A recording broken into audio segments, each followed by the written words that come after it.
This is a press statement on the Governor's one-year review retreat. Fellow Kenyans, members of the press, in the last 2 days, the Council of Governors has held a retreat to reflect on the last 1 year, whose theme was Reflect, Realign, and Renew. Before I read out the resolutions, I wish to note that we appreciate the sobriety of the Senate in the manner they handled the impeachment motion against our sister, Her Excellency Kawira Mwangaza.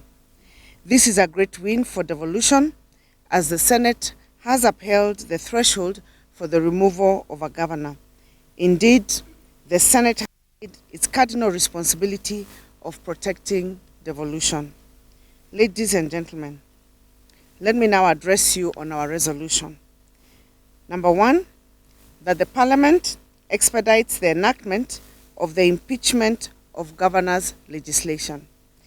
2, that during the summit meeting held in February, chaired by His Excellency the President, it was resolved that RMLF would be reverted to the counties at the rate of 20% for the financial year 2023-2024.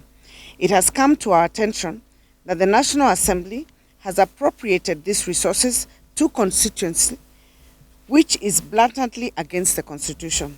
The Council demands that the summit resolutions be implemented, failure to which we will have no alternative other than to seek legal redress.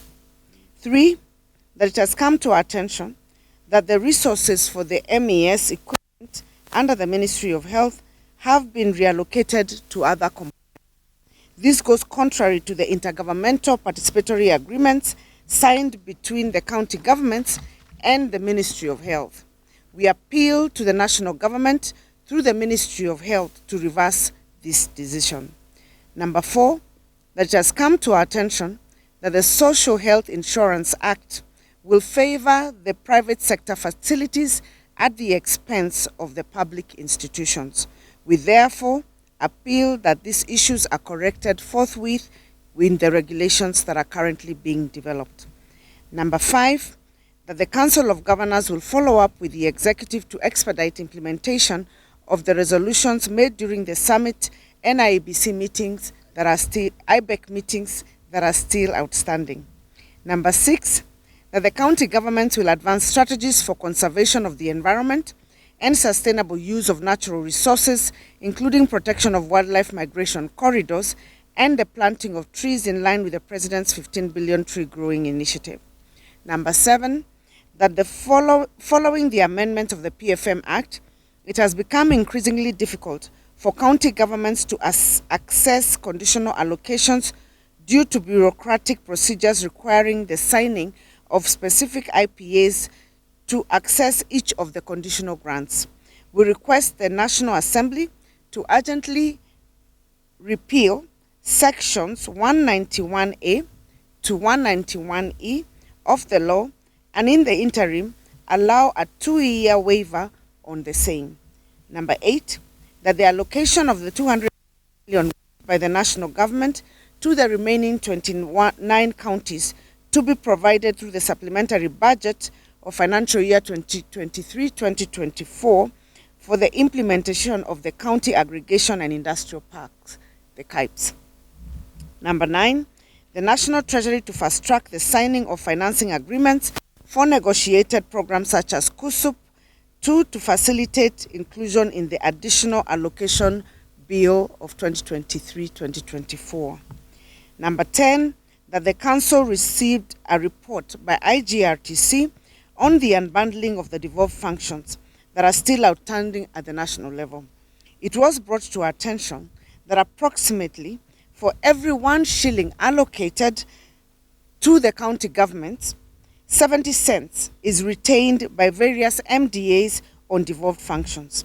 We have agreed on speedy finalization of the unbundling, costing, and transfer of all the devolved functions, and this issue will be one of the subject matters in the upcoming summit next month.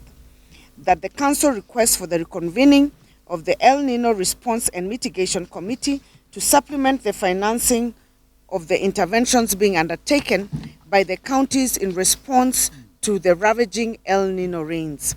Number 12, that the Council of Governors appeals to the national government to rescind the decision on coordination and management of development partners framework, even for devolved functions. In conclusion, we remain committed to the devolved journey to ensure that Kenyans receive better services at the local level as encouraged in our constitution. Further, we look forward to better engagements in sectoral committees between the two government and with the Senate in of the same. We wish to appreciate our partners for their continued support and welcome strategies that will deepen devolution for service delivery. Thank you, kind Chairperson COG. Asanteni. Thank you. Very good. Very good.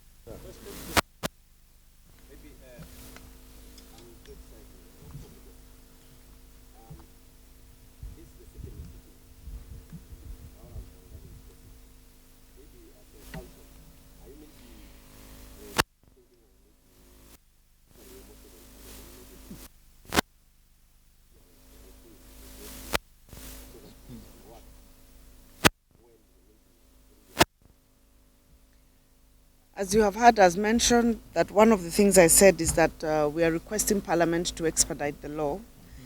There's already several drafts, I think there are 2 or 3, that are already in the process for defining the criteria for the removal of governor from office, so that we save the country and the nation and counties a lot of wasted time and resources on matters that actually do not meet the threshold. So we are appealing to the Senate and to the National Assembly to finalize with those bills so that it is very clear on the procedure and that which constitutes violations that warrant for a removal from office for a governor.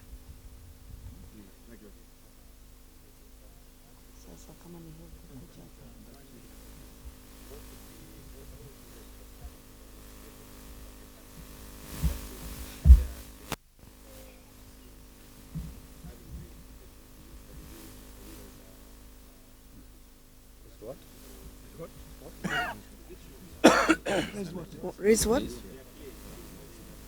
Claims by whom? There's no such thing. Vice Chair on the economy. Thank you.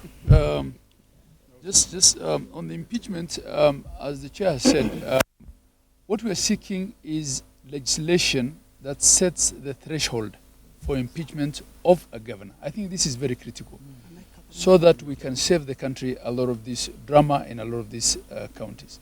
You'll remember in the first case of impeachment, Governor Kawira was impeached even before she set the structures of her government. So what is it that a governor would have committed before she has actually even formed a cabinet for her to be impeached?